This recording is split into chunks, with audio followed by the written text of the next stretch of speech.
Friends, welcome to my channel. तो आज के क्लास में हम लोग पढ़ने वाले हैं कोठारी आयोग, यानी जो आप लोग का कोठारी एजुकेशन कमीशन था उसके बारे में आज हम लोग पढ़ने वाले हैं, जो कि आप लोग के लिए ये बहुत इंपॉर्टेंट टॉपिक है। यहाँ से क्वेश्चन पूछे ही जाते हैं। तो आज की क्लास में हम लोग कोठारी शिक्षा आयोग के बारे में पढ़ेंगे। तो यहाँ पे आप देख सकते हैं कि कोठारी आयोग की नियुक्ति उच्च शिक्षा प्रणाली का आकलन करने के लिए की गई थी। तो कोठारी आयोग का गठन किस लिए किया गया था? तो ये शिक्षा के लिए ही किया गया था, जिसका भारत में पालन किया गया था और शिक्षा के एक राष्ट्रीय पैटर्न और नीतियों और सिद्धांतों के सिफारिश करने के लिए जो सभी स्तरों पर शिक्षा का विकास करे। तो कोठारी आयोग का मतलब ये था कि शिक्षा किस स्तर पे, जैसे कि बच्चा कक्षा 5 में है, 6 में है या 10th में है, 12th में है, तो उस बच्चे को किस तरह से शिक्षा देना है, तो एक सिस्टमेटिक ढंग से उसका एक चार्ट बनाया जाए, जिससे कि बच्चे को उनके आय के अनुसार उनको शिक्षा दी जाए। तो उसके लिए ही कोठारी आयोग का विकास हुआ था। यहाँ पे देख सकते हैं कि हालांकि आयोग को कानूनी और चिकित्सा शिक्षा पर गौर करने और सिफारिश करने के लिए अधिकृत किया गया था, लेकिन उन्हें आयोग द्वारा बाहर रखा गया था। शिक्षा व्यवस्था से जुड़े विभिन्न मुद्दों और समस्याओं को विस्तृत अध्ययन करने के लिए आयोग द्वारा 12 कार्य बलों और 7 कार्य समूहों का गठन किया गया था। तो देखिए, जब भी आप बीएड में जब अपनी कॉपी लिखते हैं तो ऐसा नहीं है कि आप रट के लिख लेंगे। तो आप कभी भी रटने की कोशिश मत कीजिएगा। आप बस कंसेप्चुअल जो फैक्ट है उसको याद कीजिएगा और जो शब्द सुनते जाइएगा उसी शब्द को आप अपने कॉपी में अप्लाई कीजिएगा। अगर आप यहाँ पे समझेंगे कि कोठारी आयोग का गठन किस लिए हुआ था, शिक्षा में सुधार करने के लिए। अब शिक्षा में सुधार करने के लिए हुआ था, तो अब आप अपने हिसाब से इस पे बनाइए कि हाँ, शिक्षा में किस तरह से सुधार हुआ है, पहले कैसी थी। तो वो सब एक बार पढ़ने के बाद ही वो सब वर्ड आपके दिमाग में उस टाइम पेपर में आएंगे। तो ये एक बार जरूर क्लास देखिए, उसके बाद बार बार आप पढ़िए। ये ना कि आप रटिए, कितना क्वेश्चन रटेंगे, नहीं रट पाएंगे। आप बस उसको पढ़ते रहिए। यहाँ पे देख सकते हैं आयोग द्वारा की गई सिफारिश को राष्ट्रीय शिक्षा नीति यहाँ पे 1960 में शामिल किया गया था। तो यहाँ पे देख सकते हैं 1968 में शामिल किया गया था। तो ये शामिल डेट पूछ सकता है, ये याद कर लीजिए राष्ट्रीय शिक्षा नीति कब शामिल हुई थी। अब यहाँ पे देख सकते हैं कि जो कोठारी आयोग था 1964 से 66, तो ये डेट आप याद कीजिए कि वो कोठारी आयोग कब आया था। उस समय भारत में पालन की जाने वाली शैक्षिक प्रणाली का आकलन करने और शिक्षा के राष्ट्रीय पैटर्न और सभी स्तरों पर शिक्षा का विकास करने वाली नीतियां और सिद्धांतों के सिफारिश करने के लिए नियुक्ति किया गया था। तो ये आप लोग को याद होना चाहिए। अब इसमें से आप इतना तो आपको नहीं कहूंगी कि आप याद कीजिए, आप बस इतना याद कीजिए कोठारी आयोग कब आया था। आगे देखिए, इसमें आगे है, यहाँ पे देख सकते हैं कि कोठारी आयोग भारत में शिक्षा के विकास के लिए नीतियां और दिशा निर्देश बनाने के लिए प्रसिद्ध है। हालांकि आयोग को कानूनी और चिकित्सा शिक्षा पर गौर करना और सिफारिश करने के लिए अधिकृत किया गया था, लेकिन उन्हें आयोग द्वारा बाहर रखा गया था। शिक्षा प्रणाली से संबंधित विभिन्न मुद्दों और समस्याओं का विस्तृत अध्ययन करने के लिए आयोग द्वारा 12 टास्क फोर्स और 7 कार्य समूहों का गठन किया गया था। आगे देख सकते हैं कि इसमें आयोग द्वारा की गई कुछ सिफारिश को राष्ट्रीय शिक्षा नीति 1960 में शामिल किया गया था, 1668 में शामिल किया गया था। यहाँ पे देखिए कोठारी शिक्षा आयोग, यहाँ पे देख सकते हैं कोठारी आयोग का गठन कब हुआ था, तो 14 जुलाई 1964 में। तो ये याद कीजिए कि जो कोठारी आयोग का गठन कब हुआ था, तो 1964 को भारत सरकार द्वारा किया गया था। और यहाँ एक तथ्य आयोग यानी एक अस्थायी आयोग था, जिसका गठन एक विशिष्ट कार्य को करने के लिए किया गया था। यहाँ पे आप देख सकते हैं कि विश्वविद्यालय अनुदान आयोग के तत्कालीन अध्यक्ष प्रोफेसर दौलत सिंह कोठारी को, यानी यहाँ पे क्या याद करना है आपको, मैं बताते भी चलती हूँ कि कौन कौन सा पॉइंट आपको याद रखना है। तो ये कब गठन हुआ और इसके तत्कालिक आयोग के अध्यक्ष कौन थे, तो प्रोफेसर दौलत सिंह कोठारी को इस शैक्षिक आयोग के अध्यक्ष के रूप में नियुक्ति किया गया था। उनके साथ यहाँ पे देख सकते हैं कि समिति के कोर ग्रुप में कुल 17 सदस्य थे।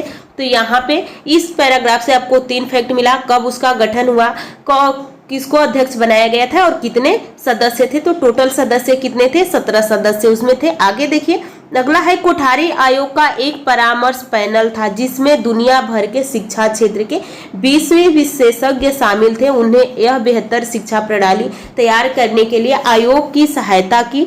यह भारत का पहला आयोग था जो देश की शिक्षा प्रणाली से व्यापक तरीके से निपटता था। यहाँ पे देख सकते हैं कि आयोग में 12 कार्यबल शामिल थे।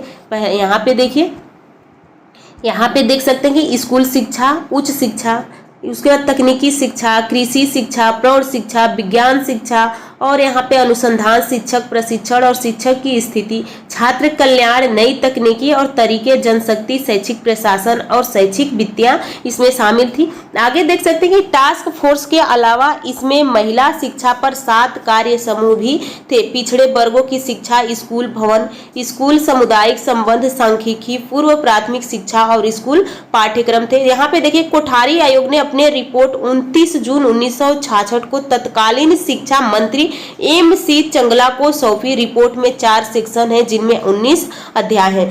तो ये कुछ पॉइंट हैं जो आपको याद करने हैं और बाकी सब आपको सुनना है। उसके बाद ये आप खुद अपने इन पे अपने हिसाब से वर्ड बना के भी आप लिख सकते हैं। यहाँ पे देख सकते हैं कोठारी शिक्षा आयोग के पास एक परामर्श पैनल था जिसमें दुनिया भर के शिक्षा क्षेत्र के 20 विशेषज्ञ शामिल थे। उन्होंने बेहतर शिक्षा प्रणाली तैयार करने के लिए आयोग की सहायता की। यह देश की शिक्षा प्रणाली को व्यापक तरीके से निपटाने वाला भारत का पहला आयोग था। आगे देखिए, इसमें यहाँ पे आप लोग देख सकते हैं कि इसका उद्देश्य, ऑब्जेक्टिव आप कोठारी कमीशन का क्या था, तो इसका उद्देश्य क्या था। तो उद्देश्य में आप देख सकते हैं कि तीसरी पंचवर्षीय योजना के अंत में कोठारी आयोग यहाँ पे नामक शैक्षिक आयोग या निम्नलिखित उद्देश्यों के साथ नियुक्ति किया गया था। तो ये उद्देश्य आप पढ़ लीजिए क्योंकि उद्देश्य से क्वेश्चन यही बस पूछ लेगा कि यहाँ पे बताइए कि कोठारी आयोग का उद्देश्य क्या है, उद्देश्य क्या है। तो अब यहाँ पे आपको याद होना चाहिए 1-2 पॉइंट्स जो कि आप अपने हिसाब से इसको लिख सकते हैं। तो इसका उद्देश्य क्या था, शैक्षिक पुनः निर्माण के लिए एक नया और अधिक दृढ़ प्रयास शुरू करने की दृष्टि से व्यापक रूप से शैक्षिक प्रणाली की समीक्षा करना। आगे है एक यहाँ पे शैक्षिक पैटर्न और नीतियाँ तैयार करना जो सभी पहलुओं और सभी स्तरों पर शिक्षा का विकास करेगी और भारत सरकार को इसकी सिफारिश करेगी। आगे देख सकते हैं आयोग में 12 टास्क फोर्स शामिल है। तो ये देखिए, ये कौन कौन है, ये याद होने चाहिए आपको। तो विद्यालय शिक्षा है, उच्च शिक्षा है, तकनीकी शिक्षा है, कृषि शिक्षा है, प्रौढ़ शिक्षा है, विज्ञान शिक्षा और अनुसंधान है, शिक्षक प्रशिक्षण और शिक्षकों की स्थिति है।